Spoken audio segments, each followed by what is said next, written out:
It's okay, Bess.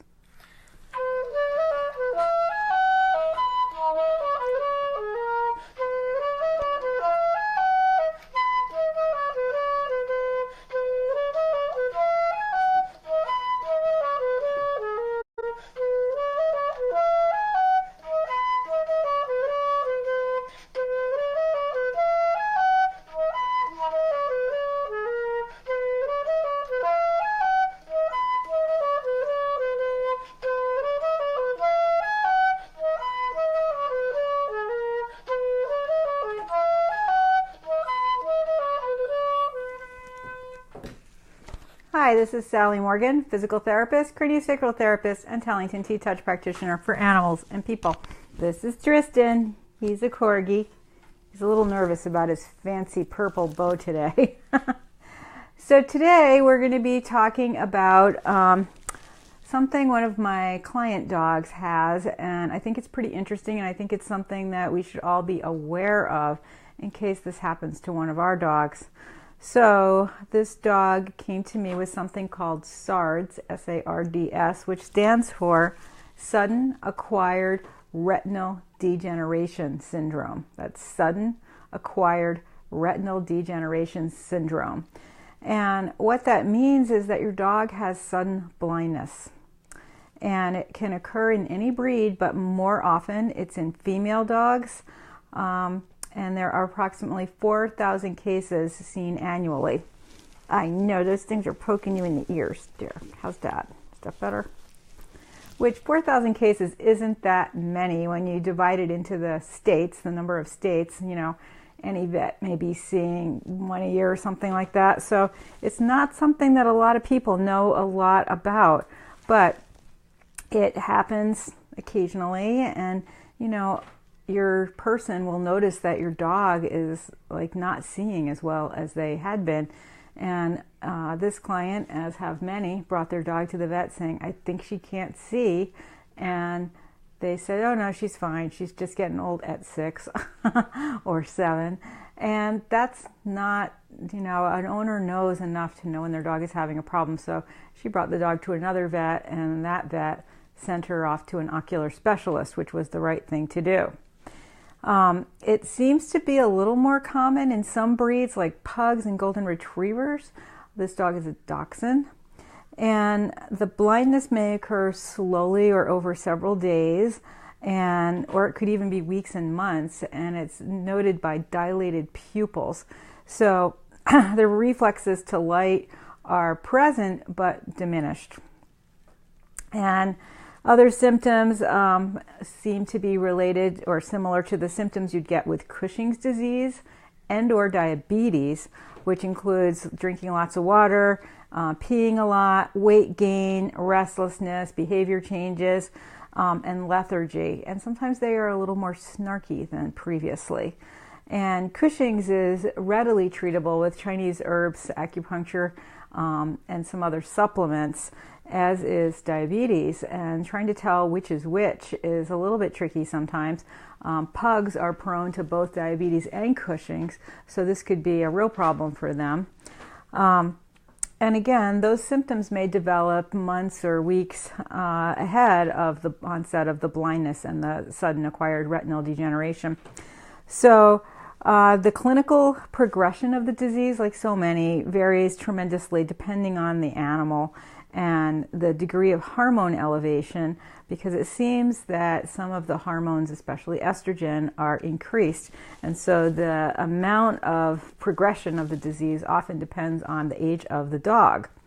Some people think that this is idiopathic, but I think more and more idiopathic means coming from an unknown cause. More and more vets are realizing that this is really an autoimmune disease, also related to thyroid problems. And from my background in human medicine, I know that thyroid equals cardiac issues as well. So, interestingly enough, this little dog that I saw has been on thyroid meds for a year or more, and also has a cardiac problem and sees a cardiac specialist. So she is a clear example of the autoimmune and thyroid and cardiac overlay that produces a whole set of symptoms, of which the blindness is just one of them. You need to treat the underlying cause of this to prevent other things from happening to your dog. And the blindness is just one tap on the shoulder saying your dog needs some serious shifts in how they're being treated. So just like with Cushing's, dogs with Sards don't show any tumors on the pituitary or the adrenal glands. Now, the adrenal glands are located on top of the kidneys. Kidneys in these dogs that are drinking and peeing excessively may be inflamed and also otherwise stressed. And so, therefore, it could create a situation where you don't necessarily see a tumor, but the adrenals are stressed. Pituitary gland is in the middle of the brain, and that is harder to evaluate. And I don't know, my sister would know which is more common, whether it's pituitary or adrenal. It may even vary by breeds. But endocrine test often shows elevated adrenal sex hormones in these dogs. And this little guy I saw, girl, she had tremendous inflammation over her right kidney and her right adrenal. I'm pretty sure it was the right side. And then along her thyroid also, lots of restrictions. Her neck was kind of shifted to the left all the way down into the shoulder, into the bones in the head and the structures in the head. So, that it was significant what was going on with her physiologically and orthopedically. So there is one vet, Pilchner, something like that. He's out on the West Coast, and he has been doing some pioneering research with Sards, and he has been prescribing a combination of thyroid medication and cortisol to help these dogs reverse what's going on with them. And of course, with this dog, if it is autoimmune, one of the first things you think is what's going on in the gut. So it's really important to get that dog on probiotics and make that gut as healthy as possible, because your gut is your first line of immune defense. And so it's not uncommon that we would see these kinds of dogs that have Sards having been fed not very great diets of kibble. And, so many of my clients turn out to have a new dog after not having a dog for 12 or 15 years because they were devastated by the loss of the first dog. And they get a new one, and sometimes it's a breed that they really love from a rescue. Sometimes it's a mutt. But often the changes in what we feed our pets is just so ongoing. Companies are being sold. Wellness was a mom and pop company. Now it's owned by a great big corporation. It's not the same quality of food that it used to be. But if you just got your dog now and you haven't had a dog for 15 years, the foods that you used to know that were good are no longer recommended or beneficial for your dog. And so it can be really a big problem for people that are just coming back into dog guardianship, that they don't know what to feed them. And they don't know that they don't know because, I don't know, I was feeding Triumph for a number of years. I got on the Triumph train in the mid-90s, and it's still considered a pretty darn good food. But, luckily it stayed a good food. It's still a small company, but I don't feed it anymore. Of course, I've switched to dehydrated raw for my dog. So I think that and I'm sure with everything you can say this, that there is a connection with what you're feeding the dog and the amount of stress that's going on in the body. And especially feeding dry kibble, it stresses the kidneys and the liver. The adrenals are living on the kidneys. If you have stressed kidneys, your adrenals are going to be stressed, and then you're going to have all kinds of problems regulating your stress hormones, of which cortisol is one of them. So it's a really interesting situation, and this other vet, Pilchner, you have to follow his protocol. Oh, it's Plechner, Plecchner, Plechner.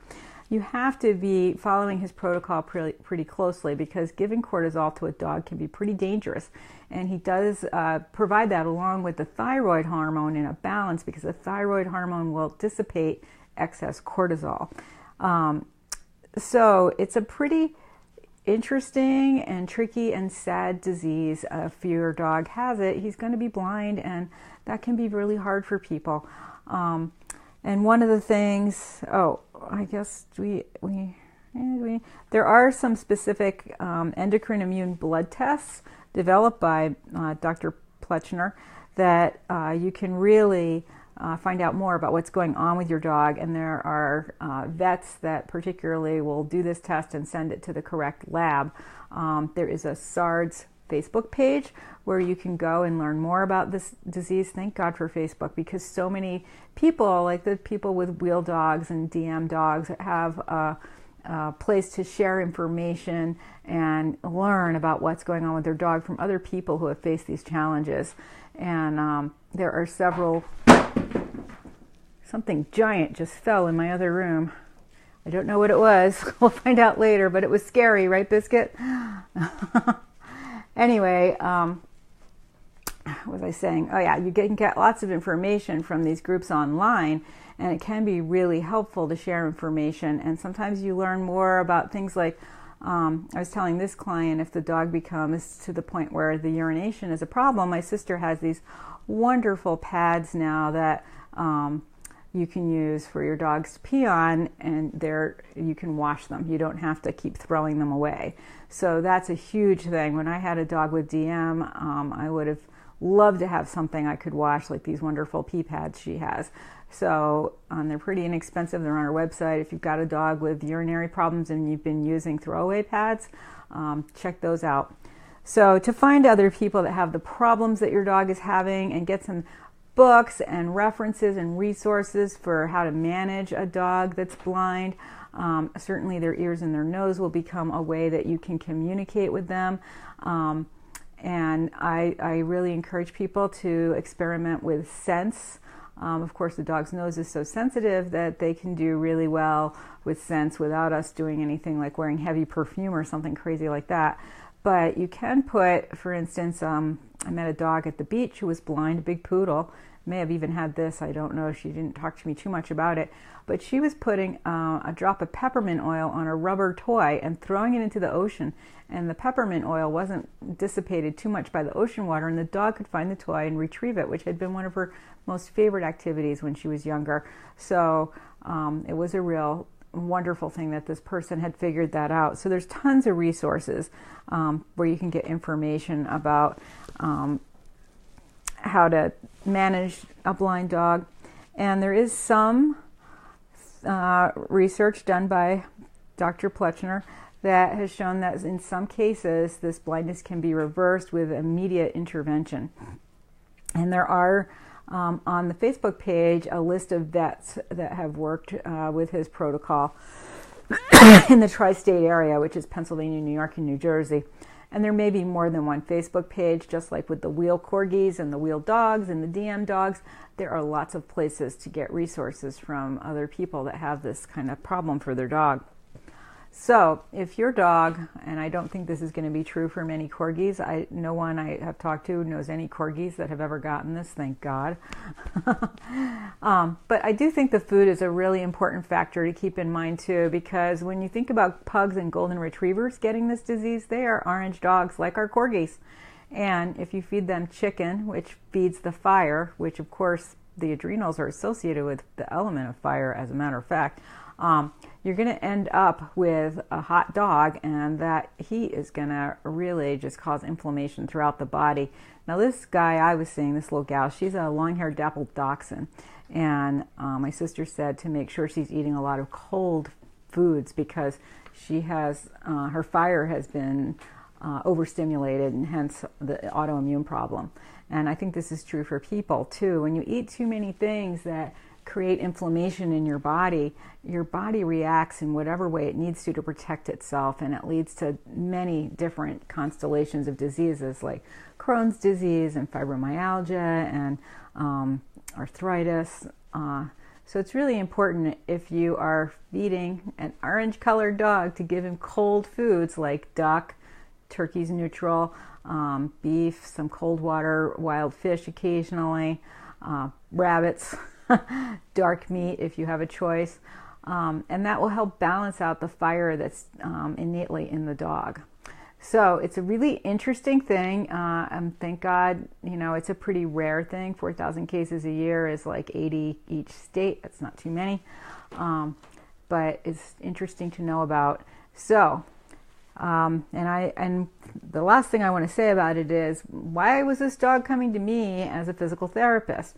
Well, I gave her quite a bit of strategies about working with a blind dog and playing with her and stimulating her. Being a dachshund, it's all about the nose, and there are blind dogs that do nose work really beautifully as a fun activity.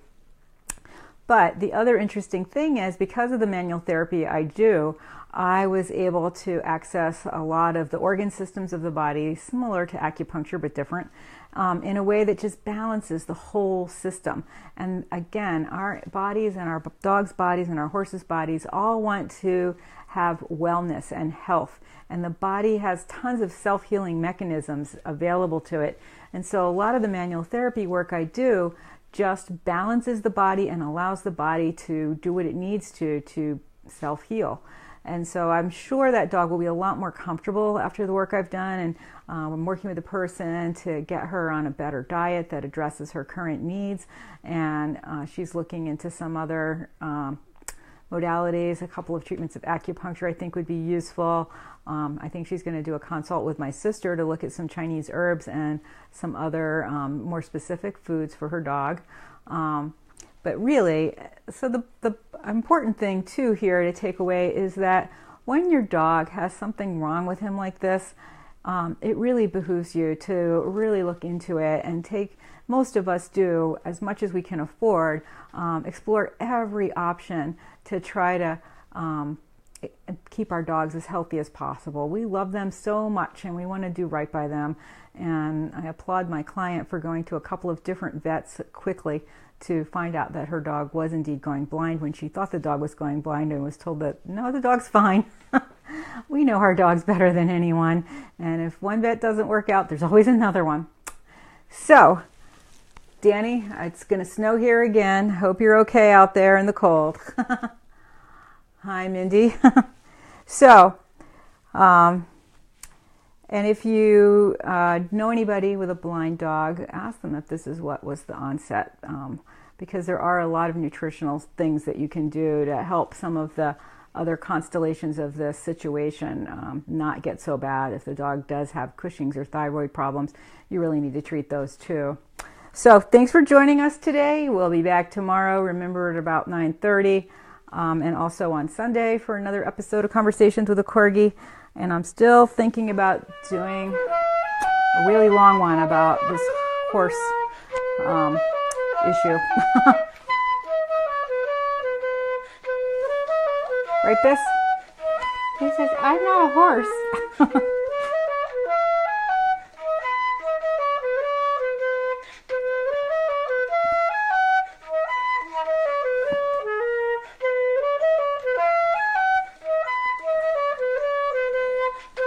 Your boat itchy. It's got feathers and corgi hair now.